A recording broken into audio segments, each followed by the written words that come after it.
Namasté tout le monde, bienvenue à ce webinaire gratuit comme ça, spontané en ce début d'année. J'espère que vous allez bien. Le thème aujourd'hui, c'est retrouver son pouvoir intérieur. Alors, on va joindre la psychologie moderne sur le triangle de Cartman. Pour retrouver notre pouvoir, il faut regarder comment on essaie de dominer les autres et comment on perd notre pouvoir.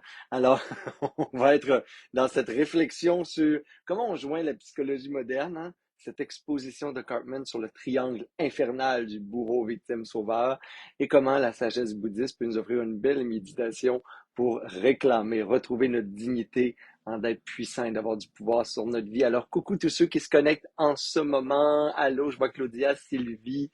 Allô tout le monde. Non, c'est Claude, Marco. C'est petit aujourd'hui, on dirait, c'est ma luminosité qui est moins forte que d'habitude. Alors, je vais m'approcher comme ça, je vais vous voir davantage. Alors voilà, on est la nuit là au Québec à 8 heures. Ça fait longtemps que c'est nuit. On est en plein milieu de la nuit québécoise, l'hiver. Alors, coucou ma belle gang d'amour. Merci d'être là. Je sais qu'il y a plein de gens qui vont nous écouter, qui font partie des parcours. Ce moment, le programme Trip ta vie avec Chantal Lacroix. Alors, allô ma belle gang qui sont là, qui sont 650 à me suivre toutes les semaines dans des capsules, webinaires, exercices, pratiques, e-books, audio et ainsi de suite. Alors, bravo pour être là encore ce soir et tous les autres. Merci infiniment d'être présent pour ce webinaire. Je me dis, en ce début d'année, on va se faire un petit moment ensemble parce que j'avais une surprise à vous annoncer, parce que vous l'avez peut-être déjà vu passer, mais non, je pense qu'on l'a gardé sur les réseaux sociaux, là. Même Chantal Lacroix l'a gardé. Je pense secret là, jusqu'à demain, mais il y en a qui ont peut-être ouvert des infolettres aujourd'hui ou il n'y a pas longtemps là, sur Soyons la solution, Chantal Lacroix ou mon infolettre. On a envoyé aujourd'hui. C'est le lancement officiel aujourd'hui d'un nouveau coffret de méditation que j'offre, produit par Chantal Lacroix, animé, rédigé et avec ma voix en studio, qui était plus belle que ça il y a quelques semaines quand on le fait. Alors, coucou, j'espère tellement que vous allez bien. Allô tout le monde, je suis content que vous soyez là. Alors, c'est ce lancement-là qu'on fait en ce début d'année. Chantal m'a invité, Chantal Lacroix, m'a invité à offrir un coffret qu'on a créé ensemble avec de la musique originale, un studio professionnel. Elle m'a dit, pourquoi Martin, on ferait pas quelque chose super accessible pour tout le monde qui veut mettre la méditation dans leur vie de tous les jours. Et pourquoi tu ne fais pas 10 méditations de 10 minutes sous forme d'induction, de réflexion, de proposition intérieure pour transformer non seulement notre esprit, mais aussi le cerveau, ce qui contient là, la matière grise qui est là. Alors, c'est le coffret qu'on vous offre. Il est en vente à partir d'aujourd'hui. Il n'est pas en vente sous forme d'album, là, de CD. Je ne pensais pas que j'allais avoir la question. Je l'ai déjà eu aujourd'hui. Alors, vous avez un lien dans la vidéo pour le coffret. Vous pouvez aller voir tout ce que ça contient, tout ce qu'on vous offre, et vous pouvez le télécharger en ligne, avoir les MP3, etc., le consulter. Alors, c'est là. Chantal l'a envoyé sur son infolette déjà ce matin. Je sais, comme je suis dans les coulisses de notre équipe, qu'on a déjà plus de 250 ventes de fait. Alors, on est super heureux, ça fonctionne bien. On s'est engagé à travailler dessus là, d'une façon hyper inspirée, professionnelle pour vous offrir ce qu'il y avait de meilleur comme outil, parce qu'on sait que c'est 10 minutes par jour le minimum pour la méditation.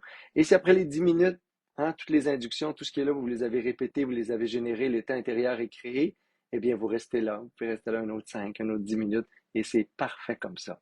Alors voilà, vous pouvez voir tous les détails qui sont là. Et aujourd'hui, je voulais vous parler parce que tu sais, les pratiques de méditation, les pratiques de respiration, les pratiques finalement d'éveil et de guérison, ça parle beaucoup de l'empowerment, comment retrouver notre pouvoir intérieur. Et je trouve que dans un début d'année, qu'on ait ou des résolutions au poste, un beau temps des fois, si on se donne une journée et demie là, entre deux parties puis trois tourtières, euh, pour regarder notre vie comme un peu en rétrospective et dire, où c'est que je m'en vais? Et il y a certains patterns dans la vie qui font en sorte on retrouve pas cette énergie, cette foi, cette capacité de croire en nous pour transformer réellement les choses. C'est la méditation qu'on va faire aujourd'hui. Mais ma réflexion, je me dis, qu'est-ce qui peut nous faire comprendre le plus ce qui limite notre accès à notre pouvoir intérieur? Qu'est-ce qui limite le plus le sentiment? Parce que c'est un sentiment d'impuissance qu'on a dans la vie souvent, qui fait en sorte qu'on n'agit pas, qu'on s'auto-sabote inconsciemment, qu'on remet sur les autres le pouvoir. Et là, on va regarder trois dynamiques. Puis je sais que vous les connaissez, puis on en a parlé beaucoup il y a peut-être 15-20 ans sur le triangle de Karpman. Mais je veux qu'on revienne là-dessus ce soir avec peut-être un petit, une petite inspiration, une petite influence bouddhiste. Tiens, le triangle de Karpman, peut-être vous le connaissez pas aussi, là, c'est ce triangle-là de victime, bourreau, sauveur. Et c'est le triangle sur les dynamiques humaines. Et là, j'aimerais ça que si on en parle, on se mette pas à avoir plein d'images de gens dans la tête, mais qu'on le voit pour se rencontrer nous-mêmes. Comment on sabote, on limite, on diminue notre capacité d'avoir du pouvoir, sur responsabilité sur notre vie et d'agir sur les déterminants de notre bonheur, notre épanouissement. Puisque c'est ça le privilège d'être en vie. C'est la capacité qu'on a, non seulement en conscience de s'auto-déterminer, hein, d'agir sur ce qui en vaut la peine, ce qui vaut le temps, ce qui vaut l'énergie, hein, mais également, on a une capacité presque infinie de se transformer intérieurement, nos croyances limitatives, nos obstacles, nos jugements, nos peurs. Et le triangle de Karpman, ça nous dit, oh my God, moi je me retrouve tellement là-dedans. Puis moi, je vais même vous révéler dans pas long, ben, ça vous surprendra sûrement pas, là, mais où je me situe dans ce triangle-là, parce que finalement, on joue un peu toujours les trois rôles. Dès qu'on ne veut pas assumer une responsabilité sur notre vie, eh bien, on joue ces trois rôles-là.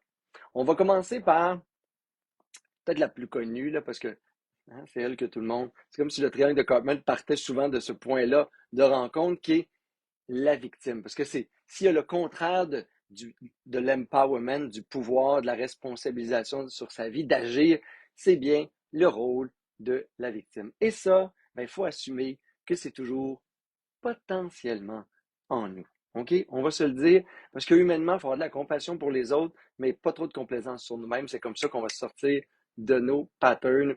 Et la victime, c'est quoi? Ben, son énergie, la victime, là, c'est la honte. C'est la honte d'exister. C'est ce sentiment-là de ne pas être assez. Et la victime, le sentiment de victime, ce qu'il fait, c'est que c'est toujours la faute responsabilité à l'extérieur. Fait que non seulement c'est comme, hein, du point de vue énergétique, c'est ne jamais prendre son pouvoir parce que c'est plus facile de se sentir et de se dire impuissant. Alors, si je dis toujours que la faute, tu sais, le mantra de la victime, là, c'est pas compliqué, c'est la faute, c'est l'autre. Hein? C'est à qui la faute? La société, l'autre, mes parents, mon passé, mes ex, ma job, euh, l'économie. Il y a toujours quelque chose qui est plus puissant que moi et sur lequel je ne peux surtout pas agir pour transformer mes problèmes, trouver des solutions et agir sur les problèmes. Voyez-vous que des fois, c'est là. Dès qu'on se plaint, on est dans l'esprit de victime. Dès qu'on se complaint, on est dans l'esprit de victime. Dès qu'on est râleur, là, c'est des Européens et des Français, euh, on est dans l'esprit de victime.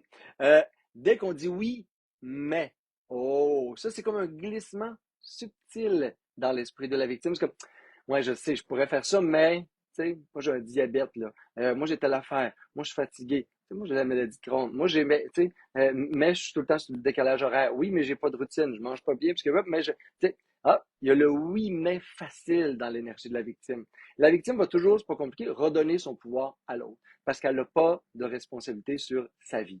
Alors, c'est un état, je dirais, facile. Et ça, on veut se dire pour de vrai, là. Hein, c'est un état comme tous les états dans ce petit triangle-là, c'est finalement dominer la relation avec un rôle, hein, qui est comme stagnant, là, qui est comme figé.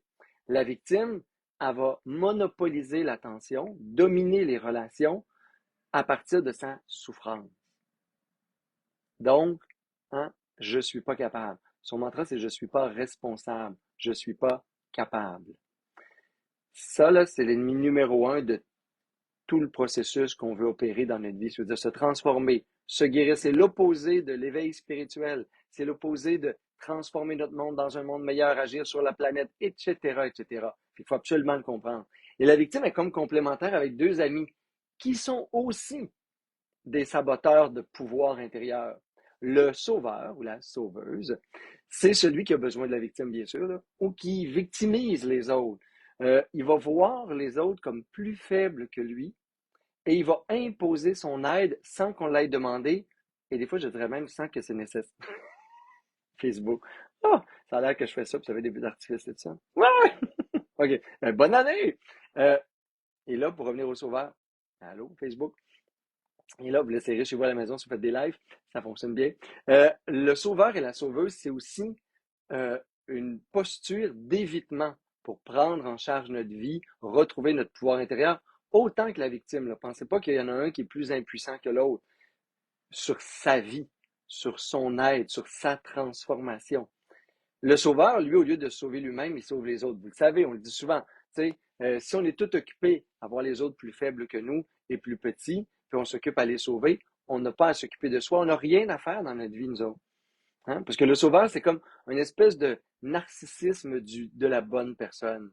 Ce qui veut dire qu'on se complète, puis là, je m'inclus, vous avez vu, j'ai commencé à parler au on, parce que moi, clairement, je suis devenu travailleur de rue très jeune, j'ai travaillé dans le communautaire, le milieu humanitaire, j'ai aidé, j'ai étudié en psychologie sociale, et ainsi de suite. Et aujourd'hui, j'accompagne, je guide et j'enseigne.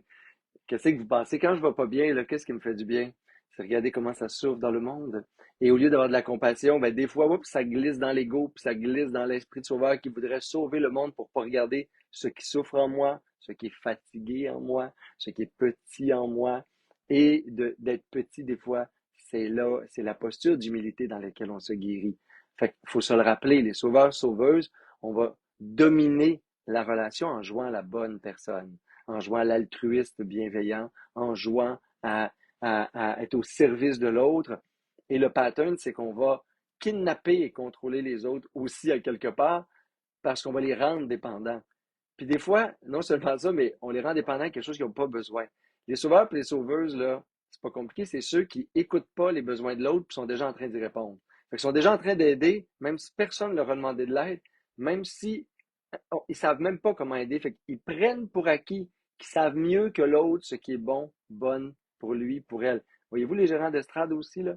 Hein? On commente la vie des autres, puis nous, on serait bon pour faire tout, corriger toutes les vies malheureuses. Toutes on est tous des. Le coach de vie de Facebook, là, pas celui dans la réalité, mais c'est celui qui commande et qui a toujours des bonnes idées pour les autres. Mais on regarde sa vie, on regarde ses humeurs, on regarde son état de santé et on se dit, il pourrait bien écouter ses conseils. C'est aussi ça le sauveur et la sauveuse. C'est l'incapacité donc de se regarder, se prendre en charge, se transformer, grandir, s'épanouir.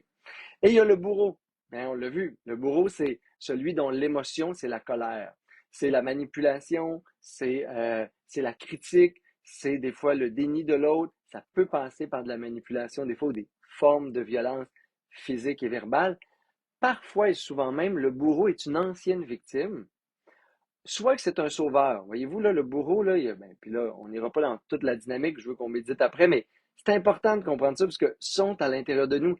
Et c'est les trois saboteurs de tous les processus d'éveil, de transformation et de guérison véritables.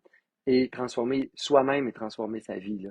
Si on ne déjoue pas ces trois rôles-là, mes amours, on est dans des cul-de-sac sans trop s'en rendre compte, puis nos dynamiques humaines sont beaucoup configurées autour de ça sans trop qu'on s'en rende compte.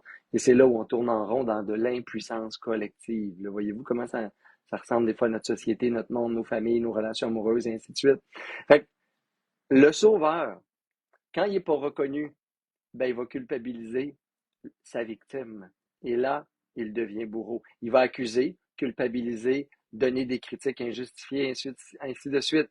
La victime qui n'est pas sauvée par les autres, ben, elle va sortir dans les rues, elle va frapper du monde, elle va dire, ben là, vous m'avez jamais aidé, moi j'étais dans le mal toute ma vie, j'ai été abusé, blablabla. On va justifier le bourreau, hein, la bourreau va justifier des fois sa violence, ses critiques, ses excès de colère, le fait qu'elle va terroriser les gens dans ses relations, manipuler, par le fait qu'elle a déjà été une victime ou que personne l'aide, fait qu'elle, de toute façon, elle se fout de tout le monde.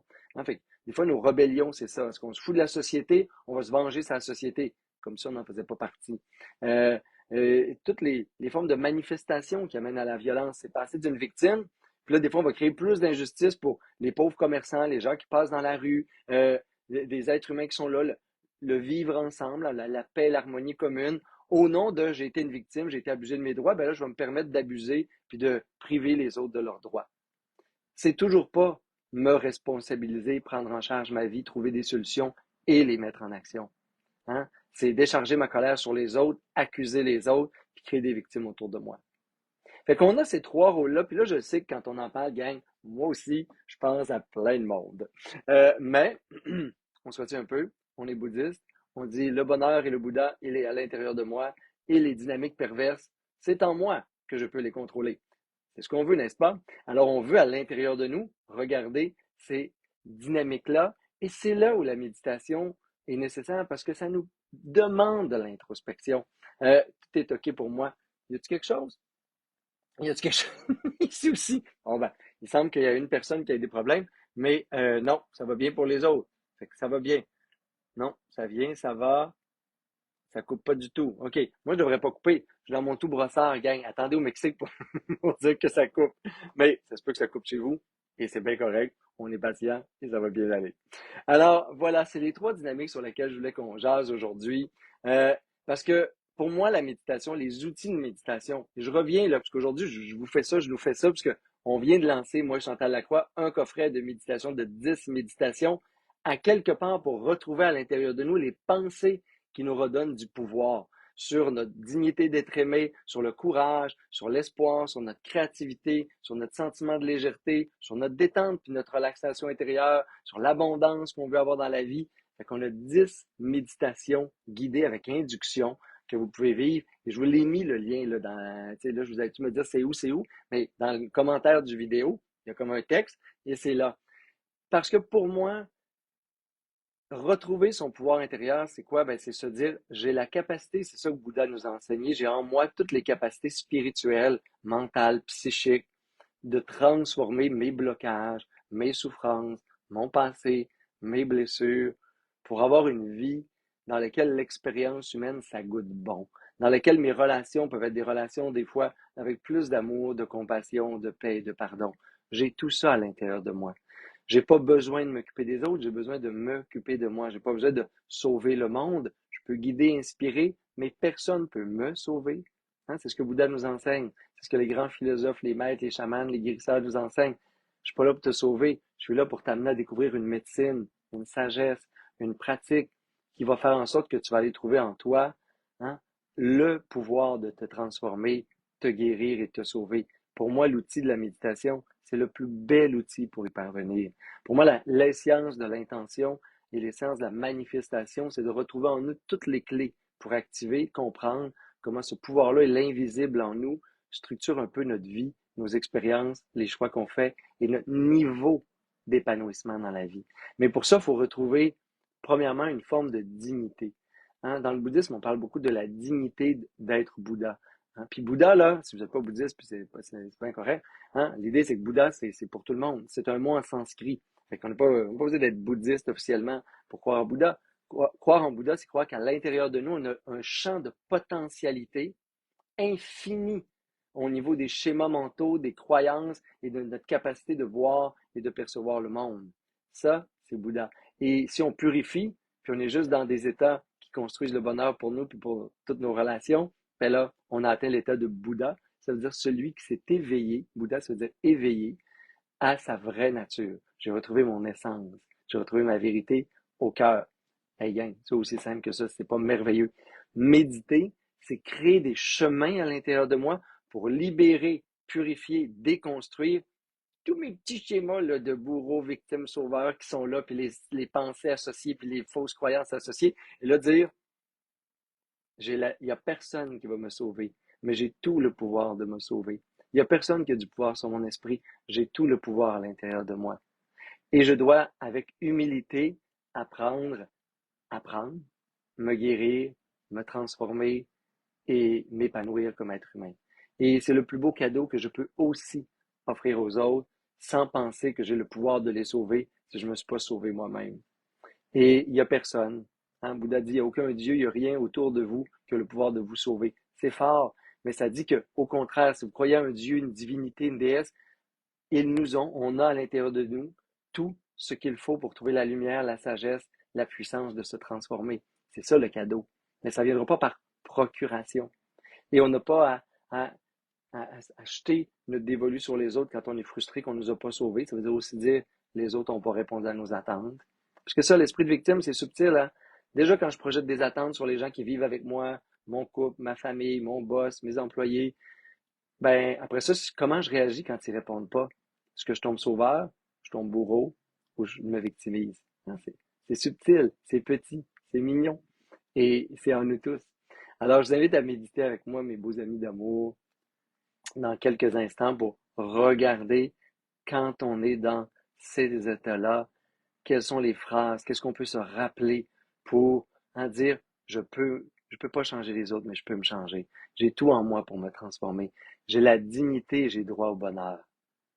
Comment je construis en ce moment? Quelle action va être déterminante dans ma prochaine année pour éliminer une, deux sources de souffrance, de sabotage et trouver en moi la force d'agir sur ce que je peux, hein, transformer, guérir euh, et voir apparaître et réaliser dans ma vie finalement.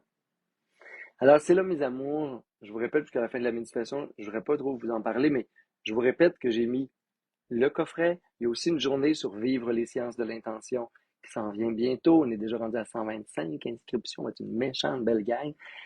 Et je vous le dis parce que moi, j'ai une vision qui m'a porté les dernières années à transformer le monde. C'est celle de Pachalegria, avec Saïd, avec une communauté extraordinaire, avec des gens, là, investisseurs, amis, appuis, travailleurs, tellement de gens extraordinaires. Mais je vais vous dire que cette année, notre vision va prendre forme imparfaite, pas tout à fait complète. L'aménagement paysager va se faire en plein milieu qu'il va y avoir des retraités du monde.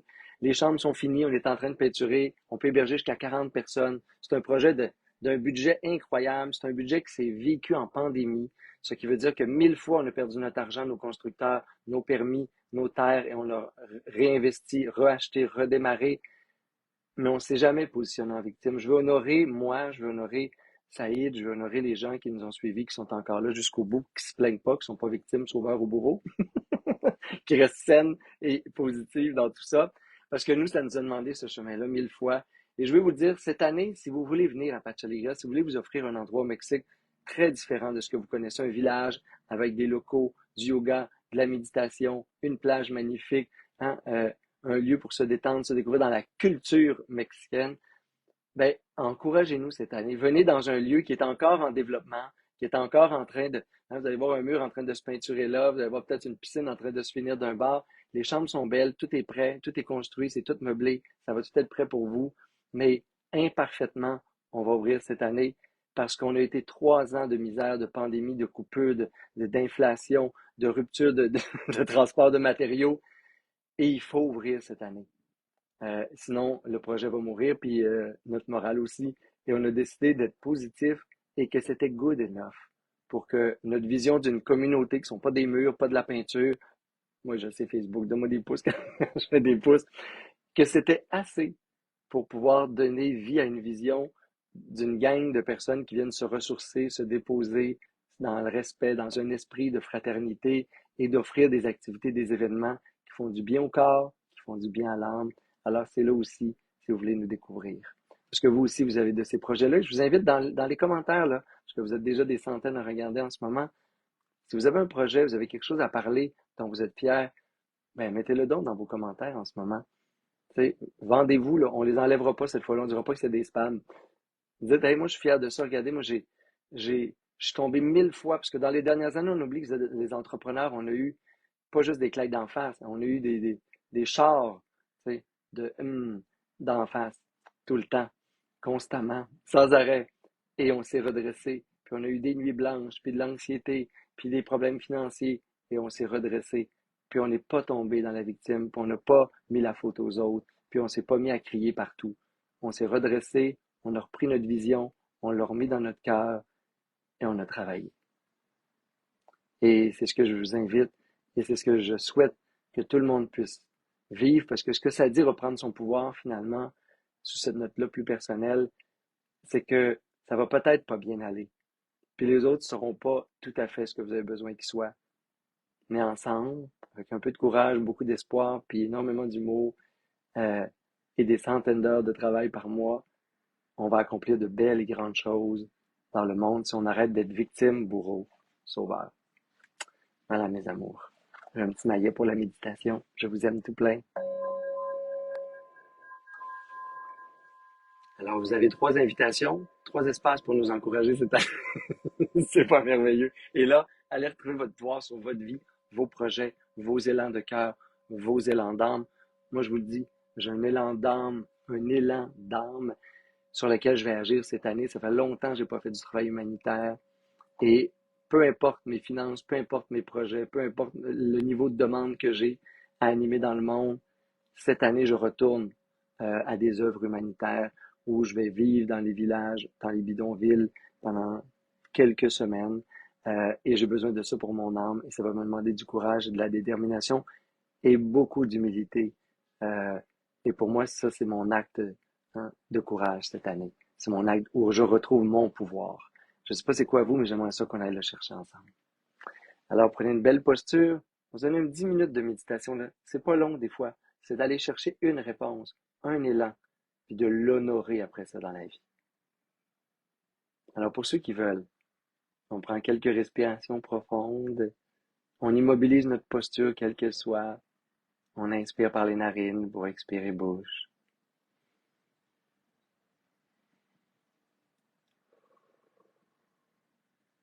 Et si on est un peu agité, on peut prendre quelques respirations libératrices où on prend de longues inspirations par les narines, de longues expirations par la bouche. S'il est tard et on pense s'endormir, on peut garder les yeux mi-clos pour laisser une petite lumière passer en dessous des paupières. On peut aussi garder les yeux ouverts si vous voulez, sans distraction. Et ainsi la respiration se fait doucement et facilement. Et ainsi, quand j'inspire, je pense, inspire. Quand j'expire, je pense, expire.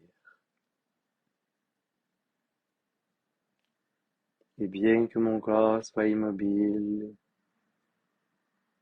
à l'intérieur, ça se détend.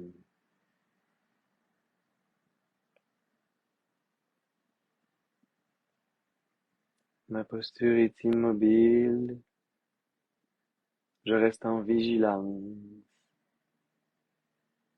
Et à la fois, je donne la permission à mon corps de se détendre. Et je prends un temps de réflexion, de contemplation avec moi-même, comme un dialogue intérieur qu'on appelle la méditation.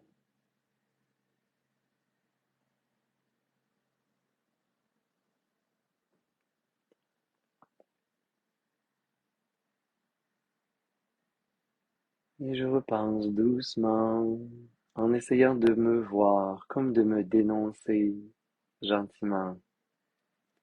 Comment l'intérieur de moi se joue dans ce triangle, cette spirale des trois saboteurs qui me font perdre ma dignité et mon pouvoir intérieur. Quand est-ce que je me plains et je remets la faute aux autres?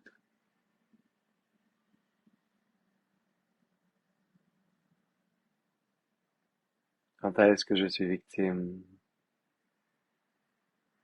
et je reste sur les problèmes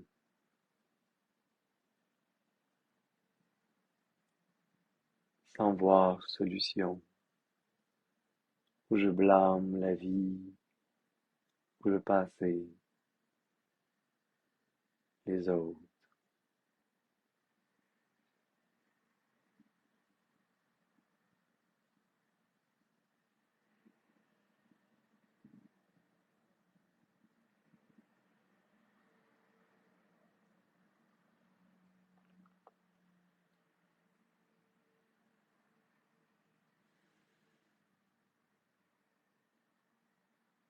Comment se vit en moi cet esprit d'impuissance qu'est la victime?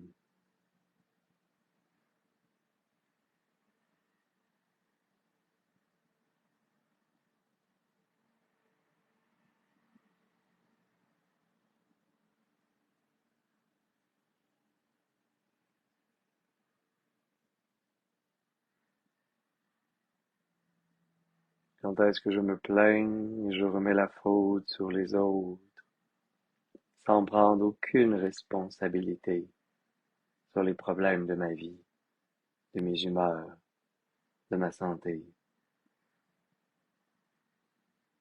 et sans juger, sans m'accabler, juste regarder, accueillir, prendre conscience pour mieux libérer.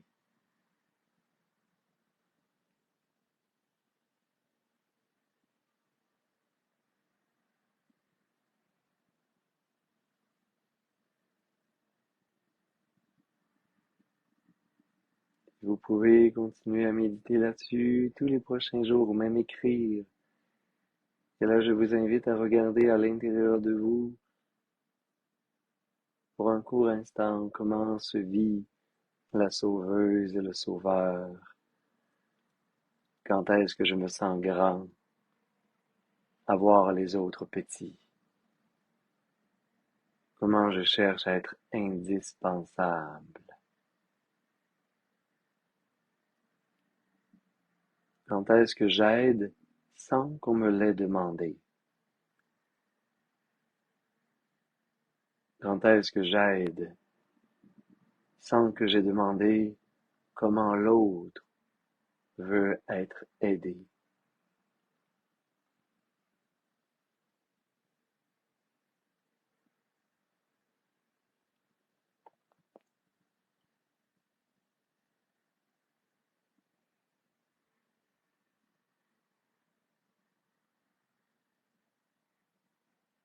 Et comment l'esprit de sauveuse et de sauveur cache son sentiment d'impuissance en prenant du pouvoir sur l'autre, faible et victime, pour laquelle je suis indispensable.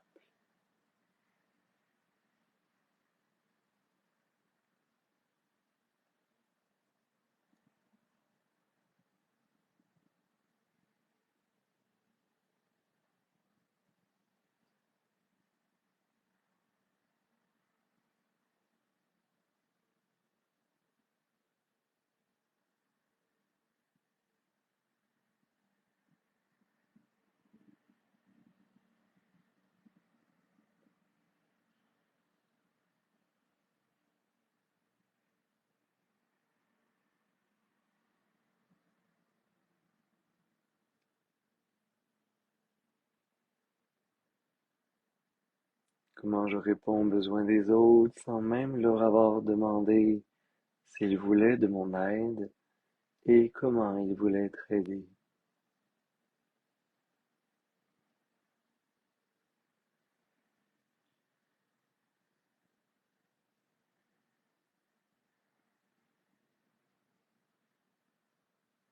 Pour ne pas agir sur ma vie, comment je tente d'aider et d'agir sur la vie de l'autre.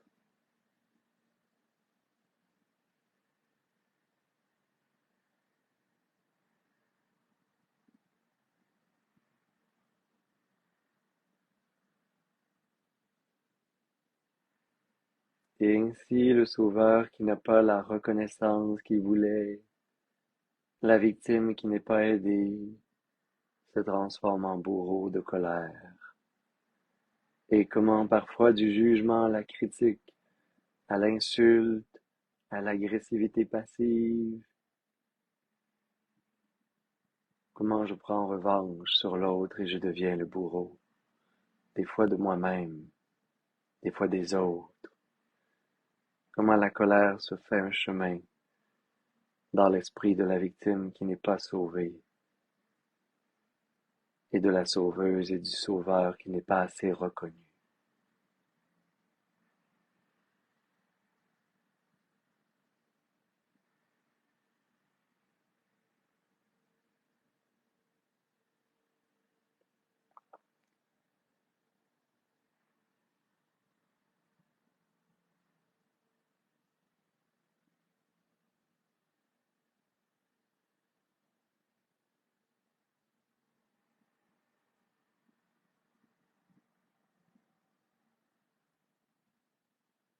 Comment par manque de contrôle sur ma vie, par la colère, je prends contrôle sur l'autre, la situation, l'environnement.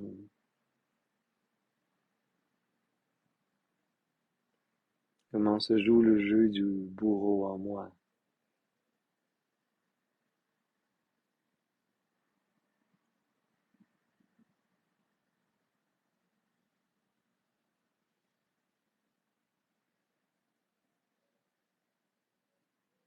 Et finalement, quand je regarde tous ces rôles d'impuissance, quand je prends conscience de toutes les dynamiques d'évitement de mon pouvoir intérieur, je peux générer l'intention de m'en libérer, la volonté de mettre fin au cercle, cette spirale infernale, de sortir de l'esprit de la victime, de sortir de l'esprit du sauveur, de la sauveuse, du bourreau, et de choisir de reprendre mon pouvoir sur ma vie, sur mon être. Je peux agir sur ma vie. J'ai tout le pouvoir de me transformer, me guérir.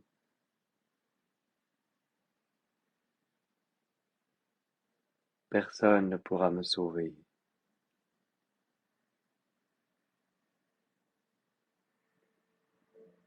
J'ai tout le pouvoir pour agir sur mes souffrances, mes blessures, et créer en moi et dans ma vie les sources de bonheur. Je reprends mon pouvoir. Je reprends ma vie en main.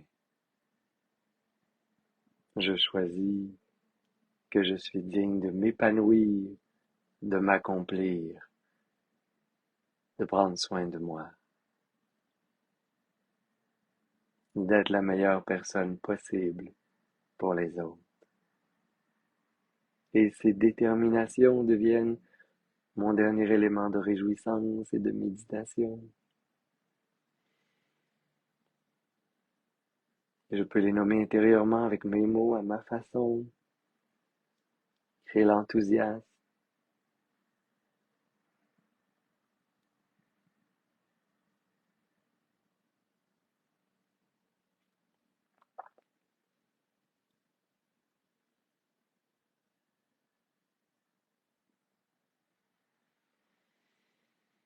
et avec cette foi, cette certitude que toutes les potentialités sont en moi pour créer une vie heureuse, pour m'épanouir et que j'ai la dignité d'être heureuse, d'être heureux.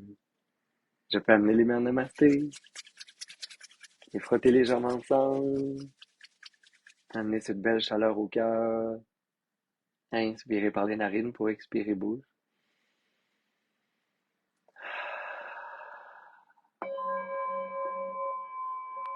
Et ceux qui le désirent, on peut inspirer pour faire vibrer le son Om ensemble, comme la lumière intérieure.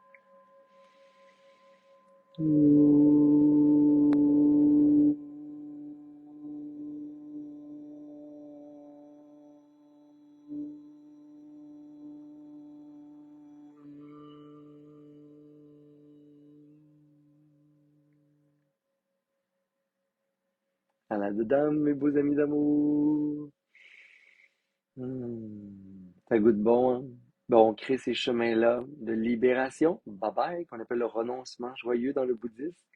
Bye bye à tous les saboteurs à l'intérieur de moi, les dynamiques perverses et ainsi de suite. Et bienvenue, hein, le sentiment de dignité, le sentiment de pouvoir agir, le sentiment d'avoir tout ce qu'on a à l'intérieur de nous pour se transformer, s'épanouir et surtout déterminer, hein, sur quoi je veux agir, comment je veux agir dans ma vie, comment je veux agir dans mon esprit. Et je suis heureux de partager avec vous. Je vous l'ai dit encore, il y a le lien sur un coffret de 10 méditations qu'on a fait avec Chantal Lacroix qui est produit, diffusé à partir de cette année. C'était aujourd'hui, cette année aussi, mais aujourd'hui, c'était la journée de lancement. C'est pour ça que je suis là, entre autres, aujourd'hui pour vous offrir ce cadeau. Il y a une journée qui s'appelle les sciences de l'intention. Allez voir c'est quoi pour débloquer toutes les résistances et les blocages, tout ce qui est là dans l'inconscient, puis comment on agit sur l'invisible à travers des sciences moderne, appliquée, ancestrale, qu'on appelle les sciences de l'intention. Et si vous voulez nous encourager cette année, parce qu'on a donné vie à cette vision, à sueur de bras, de porte-monnaie, de nuit d'insomnie, pour être très honnête, venez nous encourager à Patch Alegria parce que ce qu'on voulait le plus au monde, c'est créer un espace de communauté, de fraternité, de joie, de méditation, de conscience dans la nature avec une vue sur la mer extraordinaire. Puis les murs vont continuer d'être plus beaux, puis les jardins vont être encore plus généreux et tout ça va se nettoyer davantage. On a besoin de vous pour que ça se vive. Et le calendrier aussi 2024 de tous mes événements sont là. Et je suis privilégié, puisque ma vision à moi, c'était de transmettre le dharma, c'est protéger un patrimoine spirituel du monde dans la transmission simple et accessible et à la fois profonde et authentique. J'espère que de différents moyens, de plein de médiums, je réussis à honorer cette vision que j'ai, qui me redonne de l'espoir et du pouvoir sur ma vie, mais aussi comme un peu dans le monde finalement. Alors, merci infiniment. Je vois tous vos beaux messages. Ceux qui avaient des questions, je vais y répondre. Merci, merci, merci d'amour. On commence l'année ensemble. Je sais, on va se voir l'année passée. J'ai animé 18 retraites au Québec. Les voyages au Japon pour cette année sont pleins. Pat Chalegria, je vous attends. On est en ligne ensemble, Masanga, toutes les semaines et les week-ends. Merci infiniment. Je vais vous en faire des petits webinaires comme ça. Je vois que ça a participé comme full et je suis vraiment honoré d'avoir une place dans votre vie, pour plein de gens, dans vos câlins, dans votre cœur, dans les messages que je reçois dans le temps des fêtes. J'ai reçu des dizaines de beaux et grands, puissants messages de gens qui se sont guéris, qui m'ont découvert les dernières années ou cette année, qui ont lu mes livres, qui les ont mis en pratique, qui sont là dans les programmes en ligne, etc., dans les journées de formation, et de savoir l'impact qu'on peut avoir dans notre petite tête là, pour aider, soutenir les autres. Mais sachez que moi aussi, je continue le travail. Et cette année, j'ai vraiment comme focus de nourrir mon âme encore mieux et d'en prendre soin avec plus de temps et de qualité. J'espère que vous allez en faire autant. Merci mes amours. Namasté.